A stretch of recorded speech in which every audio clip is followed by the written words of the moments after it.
Hello and welcome back to this this video, something, I don't know what number we're on.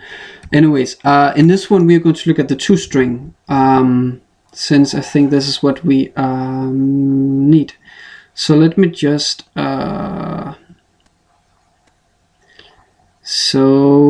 us just get rid of the getters. So there's print lines there and this Ralph Baker thing that we don't need anymore. So we got our two objects, which is what we need, and we are setting their names and their real names and the superhero names and their ages. So far so good. Now, what could be cool is if we could just get all the information at once. This is what we want. So let me just type it. Let's just a green one is okay. We want info. So the way it is now, if we want to get info, what do? We call this the getters. So we have to call one getter, and we have to call another getter, and another getter, and another getter, and it gets what the hell happened? It gets frustrating. It gets annoying. We don't want to just call like 10 getters to get information. What we want to do is just call the object, or just print out the object. That would be the thing, and get all the information at once. So if we could just find a way to just print out the object, and then we got all this information, even more information, like also the enemy and the girlfriend that we haven't defined yet, everything. So is the way to do this? Yes, there is. It is called the toString method. And let's create one and just see what it's doing. So we go to a class, and we go in the bottom of the class, and just do this toString method returns all info that we want. Yeah, and let's start with go to the top again to the setup. Let's just start with showing what's happening now. So let's just print out the variable, that one of the variables. Let's say we print out hero2 and see what happens. Okay, I want information about hero2. What can you give me?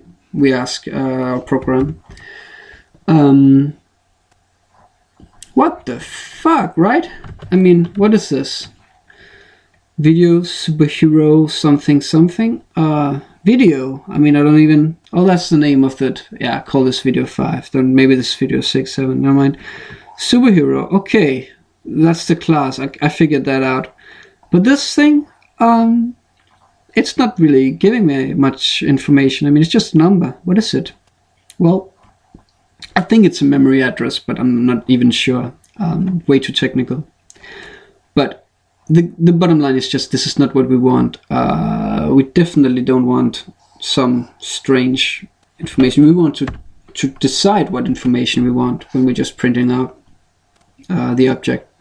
We can do that with the toString. So I go to the bottom of the class and I create a toString method. So the return type is string, and the variables, no input variables, nothing in the parentheses, just a return, and then the string that we are returning. Now, in this case, let me just check the time first, 4 minutes. In this case, we are creating, we will create a concatenated string. And concatenated means glued together string. Let's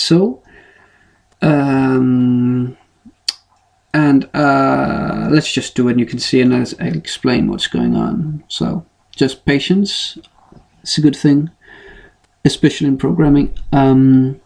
So return, so what should we return? We should return superhero name, small this time. And so this is the start of our string. Now we'll make a plus sign, and we'll write the variable, the global variable for the superhero name. Name.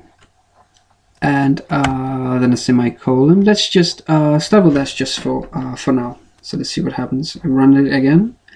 And now you can see already now something is happening. Before we just got some some strange stuff, and now we get superhero name Spider-Man. So when we just print out the object, we actually now get some useful information that we just define ourselves. And where do we define it? We define it in the toString.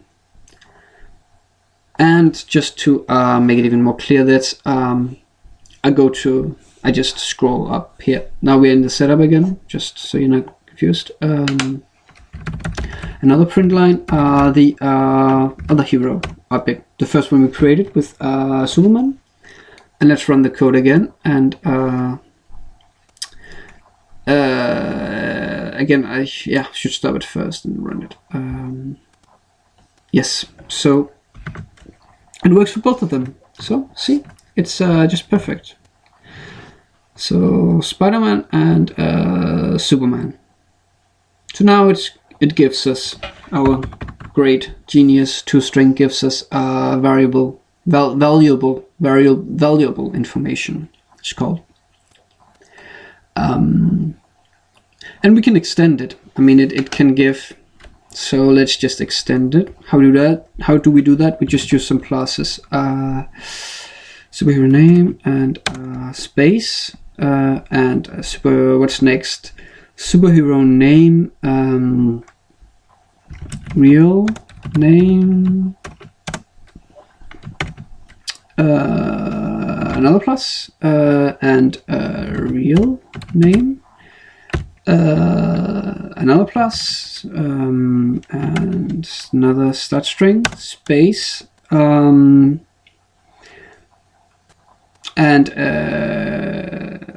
should be H, and another plus H. Let's try and see if we did it correct.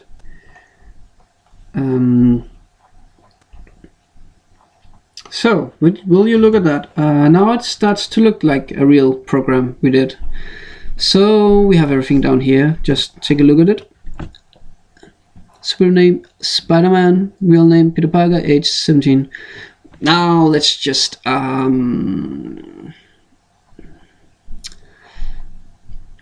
we could, let's just check. Let me check the time. 8 minutes. We could refine it a bit, just to, because now it's all printed on one line. Maybe it doesn't look so good. I would like a space.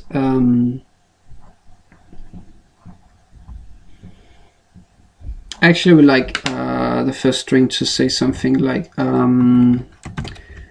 superhero.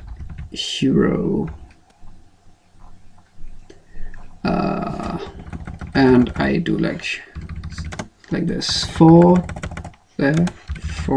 there, just to and then I do a backslash and a n for new line, and we'll get to that.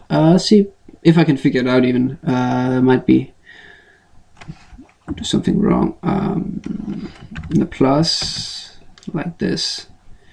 It should give a new line. Let's just try it. Maybe I'm messing up. Yeah, so like this.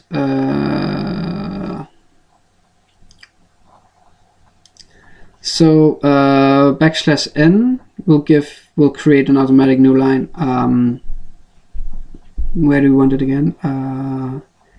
Just before real name. Slash n. Real name, and then we don't need any space. I think. Let's just try again. yeah, and then just before each, no space, \n. So let me just, now it starts to look good. Let me just pull it up a bit. Whoops, what's going on?